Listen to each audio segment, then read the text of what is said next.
Hi friends, welcome to my channel. భూమి సంతోషంగా శారద దగ్గరికి వచ్చి ఆంటీ గుడ్ న్యూస్ అని అంటూ ఉంటుంది. ఏంటమ్మా అని శారద అడుగుతుండగా ఆ అపూర్వ నేనన్నంత పని చేసిందా ఆంటీ?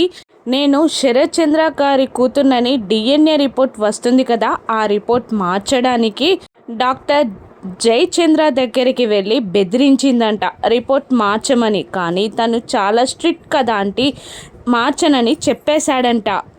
రేపు ఖచ్చితంగా డిఎన్ఏ రిపోర్ట్ నాకు అనుగుణంగా వస్తుందంటే ఇక నేను శరత్ చంద్ర కూతుర్నని కోర్టులో రుజువు చేసుకుంటాను. దాంతో నాపై పడిన హత్య నింద తొలగిపోతుందంటే నేను హ్యాపీగా నిర్దోషిగా బయటికి వస్తానంటీ అని భూమి శారదతో చెప్తుండగా, చాలా సంతోషం అమ్మ, ఇది చాలా శుభవార్త.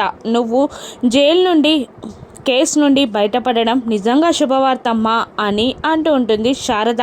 కానీ అందరికీ ఇది గుడ్ న్యూస్ కాదు కదా ఆంటీ, కొందరికి మాత్రమే గుడ్ న్యూస్, కొందరికి ఇది గుడ్ న్యూస్ కాదంటీ అని పక్కనే కూర్చొని ల్యాప్టాప్లో వర్క్ చేసుకుంటూ ఉన్న గగన్ని చూసి భూమి అంటూ ఉంటుంది. ఏంటమ్మా నువ్వు అనేది అని మళ్ళీ శారద అంటూ ఉండగా, అవునాంటీ నిజంగానే ఇది కొందరికి బ్యాడ్ న్యూసే అని అంటూ ఉంటుంది భూమి. లేదమ్మా, ఇది అందరికీ గుడ్ న్యూసే, అందరూ నువ్వు బాగుండాలనే కోరుకుంటారు అని తను కూడా శారద ఎక్కడా తగ్గదు అన్నట్టు బిల్డప్ ఇస్తూ తన కొడుకుని తను మార్చుకుంటాను అని కాన్ఫిడెంట్గా భూమికి సమాధానం చెప్తూ ఉంటుంది శారద. పక్క నుండి పూరి కూడా అవును భూమి, నువ్వు చాలా గ్రేట్, ఖచ్చితంగా నువ్వు నిర్దోషిలా బయటికి వస్తావు అని అంటూ ఉంటుంది.